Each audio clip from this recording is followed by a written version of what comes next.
Saludos especiales, mi nombre es Alejandro Marino y estamos grabando Resonantes, el podcast desde el FIXI, edición número 61. Es un gusto estar aquí sentado. Esta es mi primera vez en el Festival Internacional de Cine de Cartagena y no puedo estar más contento de compartir con estas tres personas que van a presentar un contenido de altísima calidad para la televisión regional, en conjunto, en unión, como lo decía nuestro líder digital Álvaro Campo hace un instante. Y yo creo que la primera de las cosas que quiero preguntar hoy tiene que ver como televidente, por supuesto, más que como presentador o como moderador de esta conversación, con dónde nacen estas ideas originalmente, cómo se producen, y ya después podemos arrancar. Entonces voy a arrancar con Rodrigo para hablar un poquito de esta premier, de este debut. No sé si tenga micrófono, tiene micrófono ahí.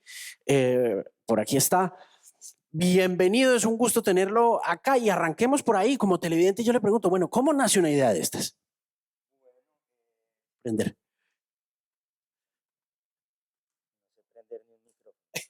Ahí está. Bueno, la técnica me pelea conmigo. Bueno, esta es una idea que nació hace mucho tiempo. Ya habíamos hecho antes en Dramax otra historia que se llamó Reportera X, ¿cierto? Y como que quisimos mezclar la historia, ¿cierto? Contar una historia en el presente. Y quisimos como esa mezcla de ficción documental y contarla por ese lado. El primer tema que hicimos fue sobre un periodista que hubo a principios del siglo pasado, Jiménez, ¿cierto? Y una reportera que está investigando sobre la muerte de Gaitán y se interesa ya por este personaje y se empieza a interesar por pues el personaje que mató a Gaitán. Y en este caso pues nos encontramos esta historia maravillosa que sabemos muy poco de nuestro país, San Agustín, ¿cierto? En San Agustín en el 13 del siglo pasado vino un alemán acá que hizo un gran saqueo, pues sacó muchas estatuas y se las llevó. Y justamente también ahora en el presente se quiso sacar las estatuas de San Agustín para llevarlas a Bogotá y exponerlas, y la comunidad tuvo un rechazo muy grande frente a eso. Entonces quisimos hacer una ficción, ¿cierto? Con estos dos temas, ¿cierto? Y mezclar el pasado con el presente. Mostrar cómo este alemán llegó a este lugar y Preuss quiso sacar todas las estatuas y cómo se perdieron esas estatuas, y esas estatuas se salieron de este país y no las tenemos, y cómo en el presente la comunidad y San Agustín y está luchando por retener estas estatuas, que las estatuas no salgan de ahí porque pertenecen a ellos y energéticamente significan mucho para la comunidad. Perfecto. Hablemos ahora con Iván sobre Encuentros Cercanos y cómo se produce esta idea originalmente. Vale, gracias. Pues hubo dos puntos de partida. Uno, tuvimos la oportunidad de dar un taller en Sogamoso y Nopsa, Boyacá, y si ustedes conocen por allá, Nopsa es un pueblo que se reconoce porque hacen ruanas muy bonitas, ¿sí? Pero en la mitad del pueblo hay como un símbolo, hay como de bienvenida a los extraterrestres, pero nadie lo ve. Pero cuando uno conoce gente de Nopsa, todo el mundo ha tenido como algún encuentro cercano de distinto tipo y que es muy extraño. Eso por una parte, y por otra, desde la contrabanda en las cosas que hacemos, siempre pensando como en cinematografía, hemos esculcado como las estructuras de los géneros cinematográficos heredados a la televisión, ¿no? Y en esa medida, en el contexto sociopolítico en el que estábamos, con el papel de la JEP, nuevos testimonios de gente como acogida al proceso de búsqueda de verdad, pensamos que mezclar los géneros fantásticos desaparecidos de otras índoles y otras cosas, otros caracteres, digamos, que valdría la pena hablar de nuestras realidades desde el punto de vista del género de la ficción, y exactamente desde géneros cinematográficos, ¿no? Mónica, Juanita, hablemos un poquito de la tarea que cumples como productora a la hora de ejecutar este tipo de proyectos y de cómo se conecta con la televisión regional ese propósito tuyo profesionalmente hablando. ¿Tienes micrófono ahí? Listo. Bueno, hola a todos. Bueno, Encuentros Cercanos, cabe resaltar que es un proyecto que nace o que se forma y se termina de desarrollar dentro de Semilleros 13, ¿no? Y ahí es donde nos encontramos, había una idea preliminar, como dice Iván, que nace desde la empresa, que un poco se indaga. Iván es de Santander, yo soy de Boyacá, entonces la idea era un poco linkear siempre y trabajar desde el territorio. Para nosotros es muy importante trabajar justamente desde las regiones y esto nos permite además con Semilleros poder desarrollar justamente esa coproducción entre Canal 13, que es Boyacá, y Canal TRO, que es Santander, ¿no? Entonces, digamos que el link de mi función o de lo que yo hago un poco como productora es en el momento en que logramos gestar este vínculo en Semilleros y sacar adelante la coproducción de la serie, es justamente poder engranar estos tres ejes y estos tres coproductores para que lleguemos a digamos, hagamos un desarrollo claro, todos coincidamos en la serie que queremos contar, porque no estamos hablando solamente de producción, sino de contenido, ¿no? La serie pasa por un proceso de desarrollo donde los coproductores hablan, donde desde la contrabanda aportamos lo que es la idea general, pero se llega a una serie de consensos y pues obviamente llevar a finalidad pues la serie y tener el resultado que tenemos, que es increíble. ¿Qué tan difícil es llegar allá? Porque me preguntaban ahorita realizadores que están acá dentro del auditorio, yo tengo una historia de ciencia ficción o tengo una historia de suspenso, una historia policíaca. ¿Cómo llego al canal regional a proponerla? ¿Qué tengo que hacer? Más allá, pues obviamente de la experiencia y trayectoria que ya tienen, pero si estás arrancando, ¿qué debes hacer? Yo creo que el proceso de Semilleros 13 es una cuna y un proceso de formación que es muy sólido. Entonces, cuando tú llegas con una idea, independiente de la experiencia que tengas tanto realizando, desarrollando, sí hay un proceso de creación colectiva, ¿no? Donde se sientan, donde nos sentamos todos, donde discutimos qué es bueno, qué no, qué funciona más para la serie, por qué 6 capítulos, por qué 8, cuáles son los puntos dramáticos de los personajes, y eso es un proceso creativo y colectivo muy importante. Entonces, ¿qué tienen que hacer? Yo creo que claramente aplicar, y el hecho de que no sean seleccionados los proyectos a la primera no significa que tus proyectos no sean buenos, ¿no? Yo creo que todas las ideas son válidas, todos los proyectos son buenos, pero hay un camino y uno tiene que ir formando, ir solidificando también esos procesos. Claro. Rodrigo, hablando de Reportera Y y de la producción de Reportera Y para Canal 13 con RTBC, con Señal Colombia, hablemos un poquito de la calidad. Usted es un hombre ya muy destacado en el mundo del cine y de la televisión. Y yo tengo esta idea, o he tenido siempre desde muy niño la idea de que pues la televisión regional o la televisión de interés público era barata o los contenidos no eran de buena calidad, y de repente lo tengo acá trabajando con el canal, con Canal 13, haciendo un producto de altísima calidad. ¿Cómo llega usted a Canal 13 y cómo llega usted a presentar esta idea para canales regionales? Yo no creo que haya ideas baratas, ni... O mal ejecutadas. Yo creo que hay ideas y uno tiene que saber con qué cuenta y saber qué quiere contar. Y cuando tienes una idea clara, yo creo que siempre la vas a hacer bien y siempre vas a meter toda tu energía y vas a conseguir un gran proyecto. Nosotros como empresa, Dramax, somos hacedores de imagen desde hace muchos años, empezando por mi padre, que es una persona que ha estado metida en el medio toda la vida, y para nosotros lo principal es contar historias y contar historias bien y buscar los recursos y buscar las formas de poder contar esa historia de una manera agradable, de una manera que va a entretener, de una manera que vamos a sorprender, ¿no? Entonces, siento que esa angustia por contar bien las cosas siempre nos lleva a trabajar con los recursos que tenemos. A veces tenemos más recursos, a veces tenemos menos recursos. No sé, pero lo principal es contar nuestra historia y siempre estamos ahí. Y con Reportera Y, me acuerdo, pues acá estamos con Oscar Guarín, que también es el productor.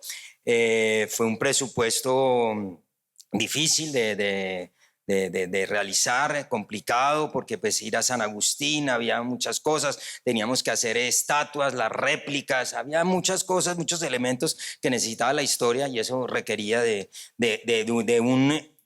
invertir muy bien el dinero y saber en qué nos gastamos el dinero, ¿no? Y creo que hicimos una serie de gran calidad y también ahí se pregunta uno, el lenguaje, ¿qué lenguaje uso? ¿Cómo voy a las cámaras? Si voy a tener steady, si voy a hacer la cámara al hombro, en fin, los dollies, qué luz, cómo manejo la luz. Si no tengo, voy a regiones muy difíciles donde llevar las luces es muy complicado, entonces vamos a trabajar más con luz natural y vamos a trabajar la luz en la postproducción.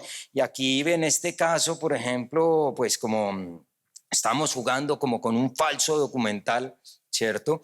Entonces mezclamos muchos formatos y quisimos mezclar formatos y ver que la imagen para una época se veía de una manera, en otra época se ve de otra manera y diferentes cámaras, cosas con celulares. Entonces mezclamos muchas cosas que creo que ahí van a ver el resultado y es lo que tenemos, ¿no? Claro, en el caso, Iván, de encuentros cercanos, pues hacer sci-fi cuesta plata, ¿no?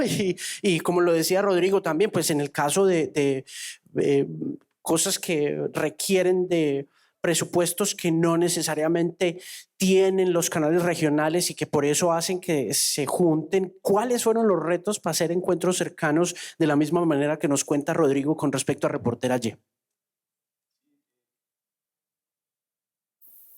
Pues nosotros filmamos la serie entre el municipio de Capitanejo, Málaga, Soatá, como en una región que es un corredor no tan popular, digamos, en la cotidianidad colombiana, que es una salida antigua hacia Venezuela, ¿no? Y pues el cañón del Chicamocha ya es increíble, ¿no? Uno se para allá y lo primero que se le viene es cómo se vería ya una nave espacial apareciendo en la fuga.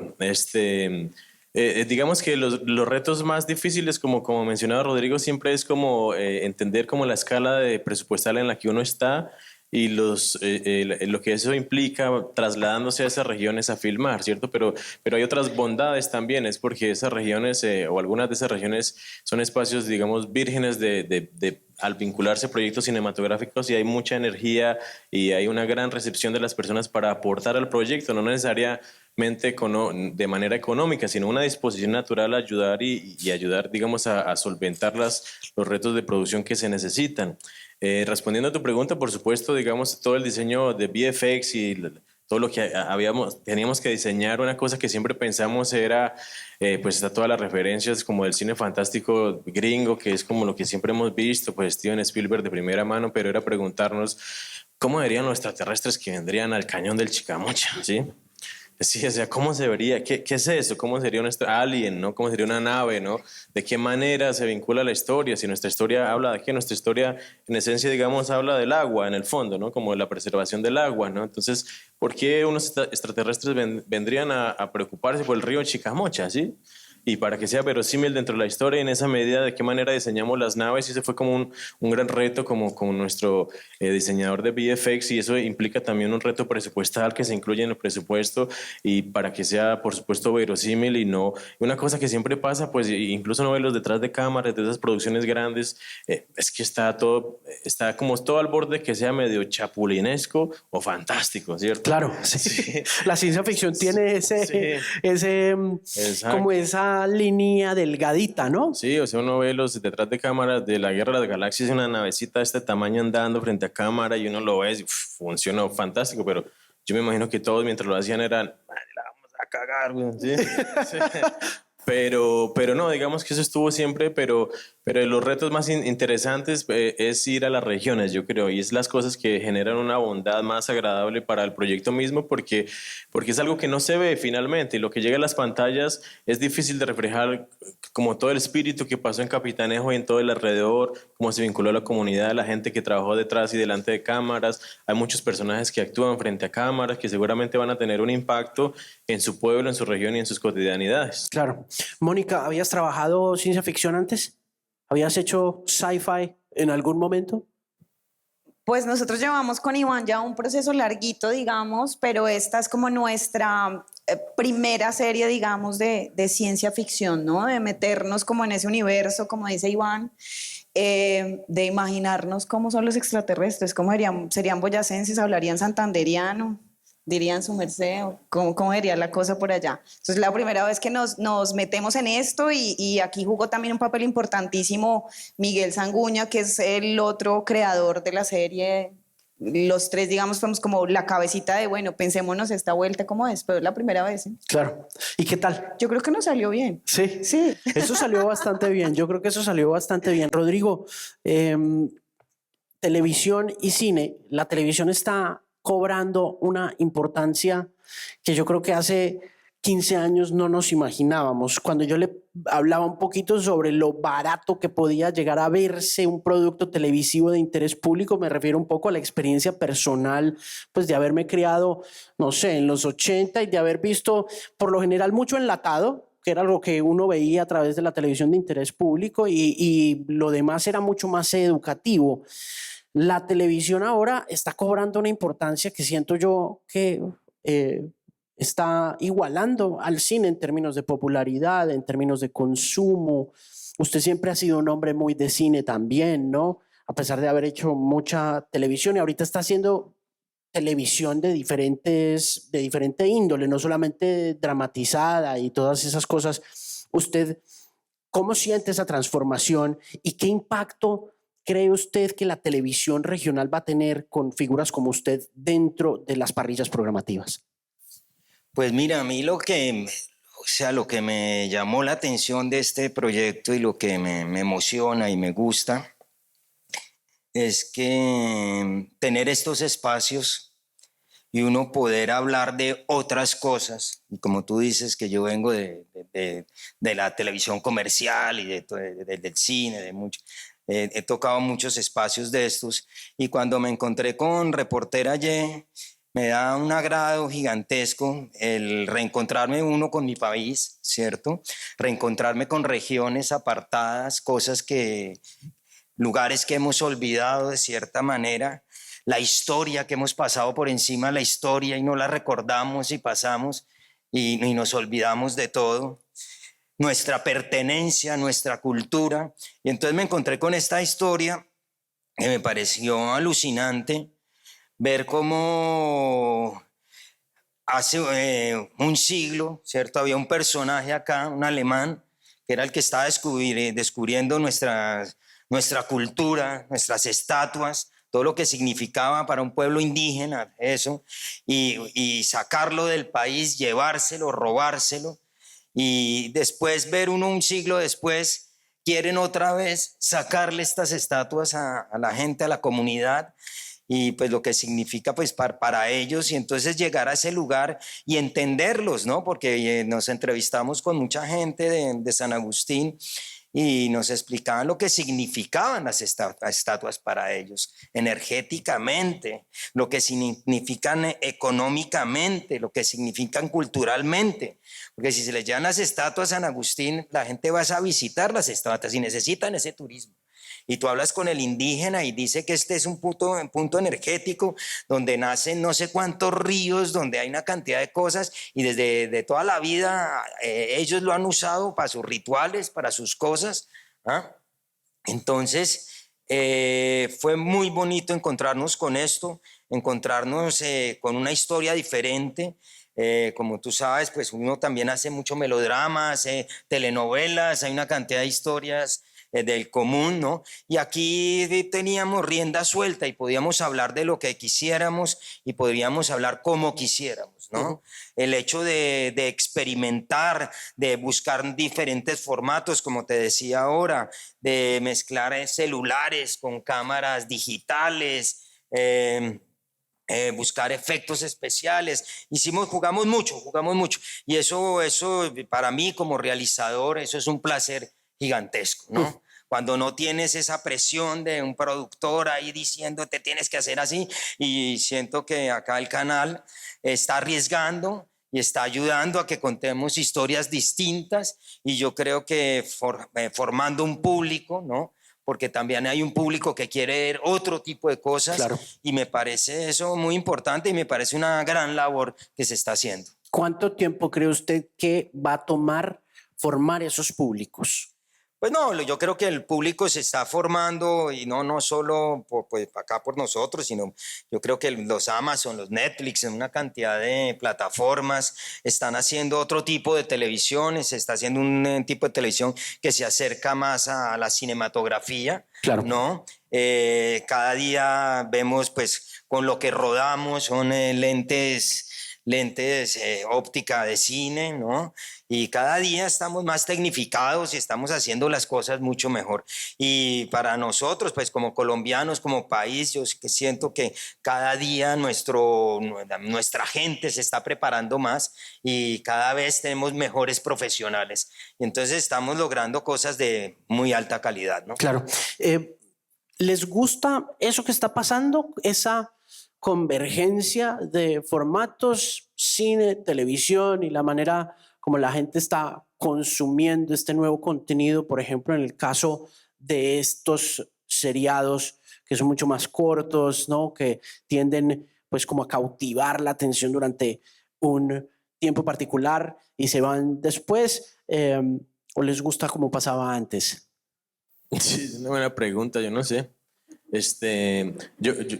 Digamos que hay algo que a mí me gusta, es que todas estas nuevas plataformas, contenidos, series, historias se generan como una especie de libertad creativa, ¿cierto? Digamos, desde el mundo de la cinematografía clásica hay una teoría de guión, ¿cierto? Una estructura dramática y 100 años de historia que nos dan muchas herramientas para jugar con ello, ¿no? Igual tienes un solo momento para encontrar a tu público en una sala de cine, tienes 30 minutos para engancharlos, digamos, estructuralmente, pero digamos que todos estos nuevos contenidos, las estructuras seriales, toda esta teoría de guión que se ha ido replanteando, y sobre todo también se han ido replanteando los héroes de nuestras historias, ¿cierto? Antes estos héroes blancos que existían se fueron volviendo grises y ahora están negros, y hay como una amalgama de muchas posibilidades creativas, y esa experimentación desde el lado de la escritura al menos, ¿cierto? Y la puesta en escena son retos que están abiertos todo el tiempo, ¿no? Y no solamente en el seriado, como decía Rodrigo, como la vinculación de varios formatos y la vinculación de varias pantallas, ¿no? Esto no solamente sale en una pantalla, esto se va a ver, son universos que se crean, y eso yo creo que genera una sensación de ansiedad incluso creativa. ¿Qué más necesitamos? ¿Qué más se nos ocurre, no? Y yo creo que es un éxtasis que es acorde a lo que pasa en el mundo, ¿no? Claro. Hablemos un poco de esas condiciones de carácter social que traen las dos producciones y de las que ustedes han conversado. Conversemos un poquito sobre ese impacto que tuvo en esas comunidades, esa realización de estas dos producciones, y sobre el propósito final que tienen las dos con respecto a esas intenciones sociales. Yo lo oigo a usted muy apasionado alrededor del tema de San Agustín. ¿Siente usted que de alguna manera Reportera Y critica, que protesta o que se manifiesta en pro de los derechos de esa comunidad, y es ese un propósito directo de la realización que se hace con los canales regionales, o simplemente es como un colateral?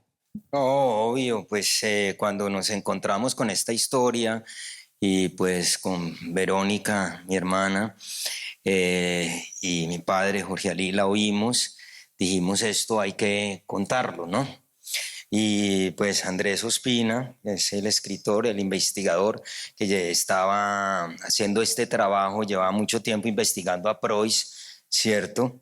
y habíamos trabajado ya con lo de Jiménez con él y dijimos, no, contemos esta historia y San Agustín de cierta manera siento que la tenemos un poco olvidada, ¿no? Sí. Como país y esa necesidad de mostrarlo, de recordarlo.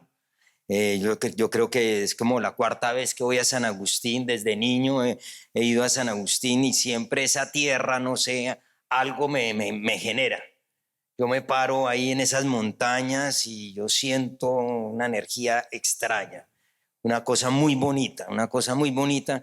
Y entonces el volver allá y poder contar esta historia y defender esa cultura, defender estas estatuas que tienen toda una historia, me pareció maravilloso y encontrarme con toda la gente allá en San Agustín que quiere mucho su tierra.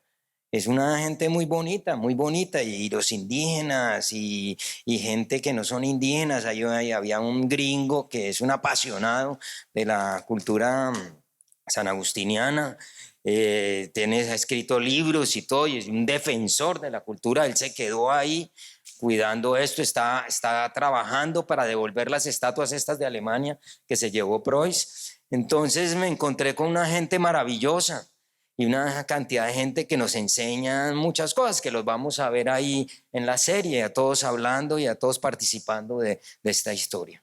Mónica Juanita, ¿cuál es tu mejor recuerdo de esta producción?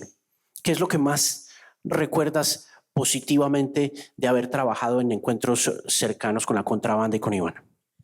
Bueno, yo creo que... Hay una historia por ahí, una anécdota.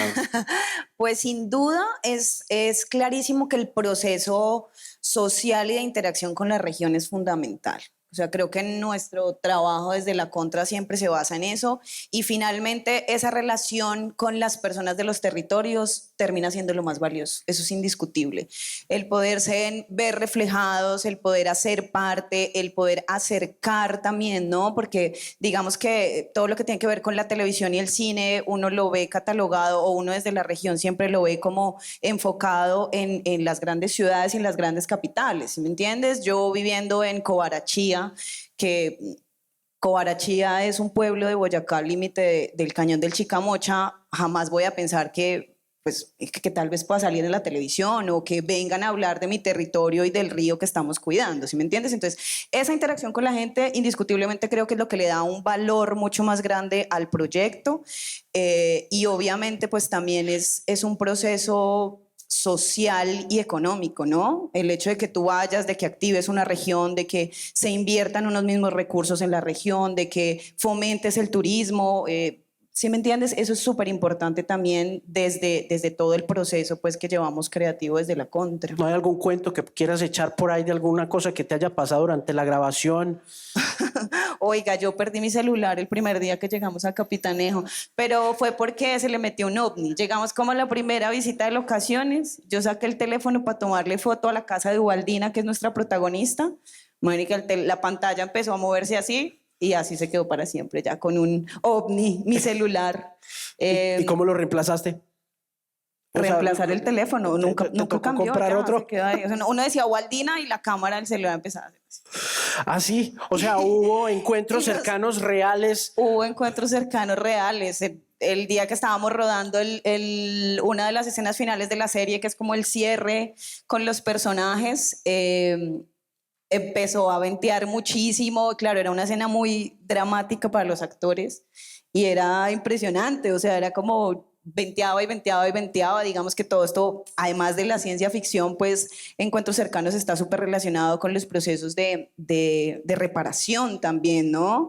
Digamos que Boyacá no es un departamento del que se hable mucho de los falsos positivos o de los desaparecidos, pero efectivamente tenemos un montón. Entonces, todo este acercamiento también a estos procesos dentro del departamento de encuentros de fosas comunes, de procesos de reparación de víctimas, ¿no? Y esto también ha sido como súper importante para el departamento y la serie nos permite también un poco hablar de esto y acercarnos de una manera crítica a estos Y eso sucesos. es súper importante, ¿no? Ese reconocimiento del pasado, como pasa con lo que está contando Rodrigo, de las cosas que están sucediendo en el presente y de la manera como informan un género complejo como la ciencia ficción, ¿no? Y que termina enriqueciendo muchísimo el resultado final, ¿no? De una serie, porque lo que uno alcanza a ver en los primeros capítulos es precisamente eso, esas conexiones entre lo fantástico, entre el pasado, entre el presente y también pues yo me imagino cómo el televidente puede verlo en el futuro. Pero Iván, yo le quiero preguntar, ¿usted cree en los ovnis? Sí, yo creo que sí. Sí, usted cree, o sea, usted no en los ovnis, ¿usted cree en la vida extraterrestre? Sí, sí, pues digamos que sí. Porque se lo pregunto es porque, pues de la misma manera que habla Rodrigo con cierta pasión, con mucha pasión sobre esta historia de este alemán saqueador, eh, siento que un director tiene que abordar temas que le gusten, que le fascinen. ¿Qué lo inspiró a usted? ¿Qué lo motivó a usted a explorar la ciencia ficción con Troy, con Canal 13? Sí, sí, yo creo que el tema central, digamos, de la serie es la desaparición, ¿sí?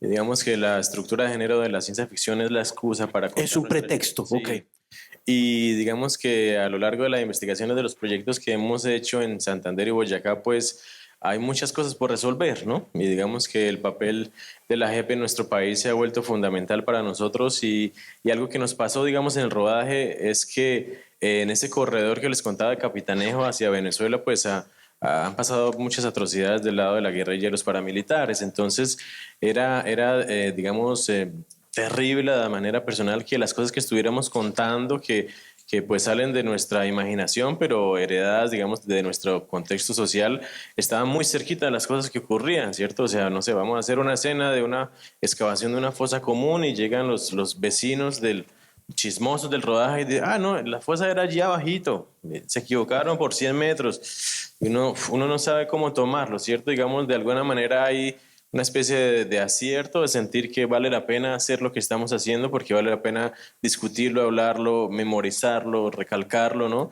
Y al mismo tiempo se vuelve como una voz para esas personas que lo vivieron, porque algunos de ellos actuaron en la serie, ¿no? Hay una cosa que nosotros hacemos y es que, y de la mano del canal y los canales regionales, es que es importante, digamos, la voz de las personas locales, ¿cierto? La voz, su corporalidad, su acento, su expresión. A veces no hay mucho tiempo para hacer ensayos o preparar a aquellas personas que no son actores, pero cuando logramos estar en el set con ellos y trabajar con ellos, pasan cosas fantásticas. Bueno, había una escena con la protagonista que es Aida Morales, que visita a sus vecinos que han decidido vender sus tierras para una empresa, digamos que las está presionando por algo de la serie, de la historia. Y hablando con estas personas que iban a interpretar, explicándoles qué iba a era el contexto, decían, sí, a nosotros nos están amenazando con sacarnos, ¿sí? Me están ofreciendo incluso menos plata de lo que está escrito en el guión de ustedes. O sea, entiendo qué es lo que está hablando, muchachos, y no tiene que decirme qué es lo que tengo que interpretar, lo estoy viviendo, ¿cierto? Tú te quedas sin herramientas, ¿cierto? Esto ya no es ficción, esto pasa en el contexto que estamos haciendo y en esa manera sientes que vale la pena estar ahí, ¿cierto? A llevar esa producción tan lejos, tener esa infraestructura, invitar a todas estas personas a que nos presten sus voces y sus cuerpos para contar esas historias. Hay una escena muy poderosa entre uno de los protagonistas y como un grupo de periodistas que es bien conmovedora porque este hombre está aterrorizado por todo lo que ha sucedido en los últimos 2 años en todas partes del mundo con COVID-19 y pide a gritos el distanciamiento. Y me parece una de las cosas más duras de ver porque en realidad logra un cometido para todo el mundo, para todos los que tengamos acceso a ver esa serie y es lo que nos ha sucedido, la manera como hemos tenido que soportar el tema de pandemia y cómo quienes hemos perdido seres queridos delante del tema, finalmente nos encontramos con este tema de distanciarnos, ¿no? ¿Cómo los afectó a ustedes en términos de producción pandemia? ¿Qué retos tuvieron que superar durante la realización de la serie? No, digamos que estuvimos como entre dos picos, ¿no? Y corrimos con suerte, la verdad. Siempre digamos que hay como unas medidas adicionales de protocolos de bioseguridad, pero finalmente hay una lotería en el proceso, ¿no? Y finalmente esa lotería recae con mayor riesgo con los actores que son los que finalmente se quitan su máscara para actuar, ¿no? Y hay como un riesgo latente, pero creo que no tuvimos ningún contagio, ¿no? A mí me dio COVID antes de pero casi me muero. Pero En preproducción, no mentiras. Pero también, digamos, una de las, de lo que tuvimos en cuenta un poco también, a pesar de que queríamos contar la historia y que el río Chicamocha era un personaje más dentro de la historia, una cosa también por lo que tomamos la decisión un poco de irnos hacia ese sector que funcionaba en locaciones, nos funcionaba para la historia, es un paisaje natural hermosísimo porque casi todos conocemos el cañón del Chicamocha del lado de San Gil yendo hacia Bucaramanga, pero esto es entre Boyacá y Santander, Capitanejo, Málaga, Cobarachía, Soataque, es una parte del cañón del Chicamocha al que no vamos tan comúnmente porque no es tan cercano, ¿no? Entonces también era, listo, nos vamos para allá porque de alguna manera nos encerramos y vamos a tener un círculo, ¿no? Aquí no es que vas a viajar el sábado 8 horas hasta Bogotá y te devuelves el domingo otras 8 horas por ir a visitar a alguien. Claro. Entonces era como una manera también de controlar un poco el rodaje, de tener un cerco epidemiológico y entendiendo pues que estábamos en pueblos donde había 0 casos de COVID. Entonces, no, eso era como una responsabilidad pues adicional ahí. Rodrigo, ¿le gusta lo que pasa con la tele? Yo me le extendí en la pregunta anterior y me quedé por hacerle la pregunta y es, ¿le gusta lo que está pasando con la televisión y la forma como se está volviendo en serio rival del tema cinematográfico o no? Sí, a mí, pues yo soy un televidente. Una cantidad de series que hay, estos formatos cortos me gustan mucho, que son 8 capítulos, 4 capítulos. Sí, me gusta mucho y pues soy una persona también que viene desde la televisión. Me acuerdo cuando yo llegué de estudiar cine, quería hacer cine en este país, pero pues creo que se hacía una película cada 5 años. Entonces dije, te quiero vivir de mi oficio y me tocó ponerme a hacer televisión, ¿no? Porque cine no había y los que hacían cine eran muy poquitos. Entonces, y no creía que fuera yo el primero que iba a hacer cine acá. Entonces me puse a hacer televisión y le cogí cariño. Le agarré mucho cariño a la televisión. Siento que es otro espacio de donde podemos contar otro tipo de cosas. He hecho melodrama, también me lo he gozado mucho. Y yo creo que lo que tenemos que hacer es saber qué estamos haciendo. Si estamos haciendo comedia, he echado bala, he echado risas, he hecho de todo. Y cada formato y cada cosa que estoy contando me la disfruto mucho. Entonces lo que tenemos es que tener claro en dónde estoy. Y he hecho cosas con 2 pesos y he hecho cosas muy grandes. Entonces siento que sí, que cada vez hay más espacios y más formas de poder contar, ¿me entiendes? O sea, ya no hay excusas. Ya no hay excusas. Si tienes una historia en la mano y sientes que la tienes que contar, entonces tienes que buscar la manera, la forma para poder contar tu historia, ¿no? Claro. Entonces eso me agrada mucho y pues lo digo para la gente que pues está empezando, que quiere rodar, que quiere hacer... No hay que esperar solo el momento cuando tenga las 10 cámaras, tenga las luces, No, hay que buscar las historias y buscar historias que podamos contar, ¿no? Quiero que hagamos una pausa. Bueno, esa es una respuesta contundente a una pregunta que hizo el público hace un rato sobre qué consejos nos puede dar a los jóvenes directores para acercarnos a grabar y producir en las regiones sin morir en el intento. Yo no sé si quieran ustedes complementar a quienes están aquí en el auditorio y por supuesto quienes nos van a estar viendo a través de Resonantes, el podcast en Canal 13. No sé, Iván, si tenga alguna recomendación. Aquellos que están haciendo televisión, que están intentando hacer cine, que están intentando hacer producto videográfico o audiovisual, ¿qué recomendación hacer para no morir en el intento? Sinceramente,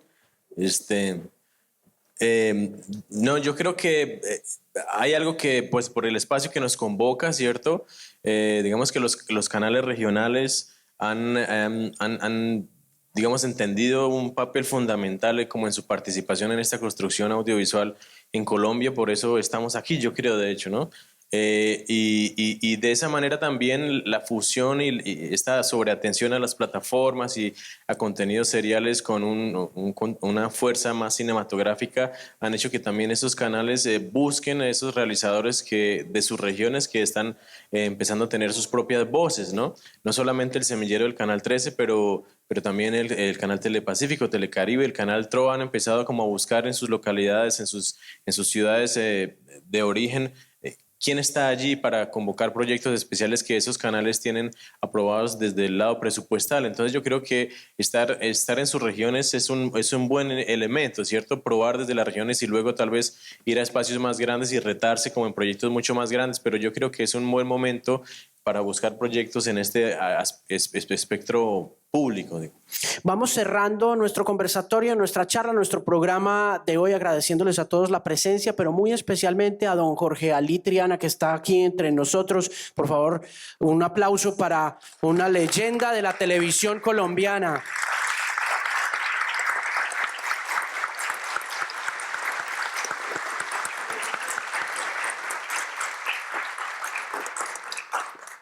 Y a Rodrigo, a Iván, a Mónica, Juanita, muchísimas gracias por estar aquí con nosotros en esta edición del Nido con Resonantes desde el FICSI 61. Mi nombre es Alejandro Marín. Muchísimas gracias a ustedes por la compañía. Ha sido un placer estar aquí. Gracias.